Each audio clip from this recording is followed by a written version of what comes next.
మావోయ్ మన చేతుల్లో ఉన్నది ఒరిజినల్ టర్కీ కోడి పిల్ల మావ. చాలా మందికి టర్కీ కోడి పిల్లలు చిన్నప్పుడు ఎలా ఉంటాయో తెలియక రకరకాల కోడి పిల్లలు కొనైతే మోసపోతున్నారు. ఇవి చూడడానికి నెత్తి మీద బొచ్చుడిపై రాబందు పక్షుల్లా ఉంటాయి మావ.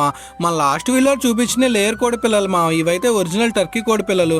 జర చూసి అయితే కొనుక్కోండి. వెళ్ళే దారిలో రకరకాల కోళ్ళు అయితే అమ్ముతున్నారు మా. ఇవైతే గిన్నె కోళ్ళు తెల్ల రకం. నేను ఫస్ట్ టైం చూస్తున్నాను. ఇవి ఇంటికాడ పెంచుకుంటే పావులనే ఉండవు మావ. వెంటాడి వేటాడైతే తినేస్తాయి. ఇవైతే సిల్కీ కోడి పిల్లలు అంట మావ. చూడడానికి బొచ్చుకొక్క పిల్లలా ఉన్నాయి. చాలా సెన్సిటివ్గా ఉన్నాయి మావ. నాకు తెలిసి మన ఏరియాలో ఇవైతే ఆగవు. ఈ బాతులు చూడండి మావ ఎంత యాక్టివ్గా ఉన్నాయో. మేత వేయడం పాపం లబుక్ లబుక్ అంటున్నాయి. కడక్నాథ్ కోళ్ళు చూడడానికి కర్రీగా ఉన్న టేస్ట్ అయితే చాలా బాగుంటాయి మావ. ఒకసారి ట్రై చేయండి మీ ఏరియాలో దొరికితే.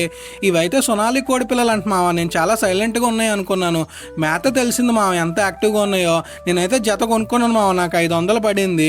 ఎప్పుడైనా సరే టర్కీ కోడి పిల్లలు 4 నెలల నుంచి పై వయసు ఉన్నాయైతే కొనుక్కోవాలి మావ. తక్కువ వయసు ఉన్నాయి కొనుక్కోకుండా మావ. అస్సలు ఆగవు. వీడియో నచ్చితే లైక్ చేయండి. ఇలాంటి మరిన్ని వీడియోస్ కోసం మన ఛానల్ని తప్పకుండా సబ్స్క్రైబ్ చేసుకోండి మావ.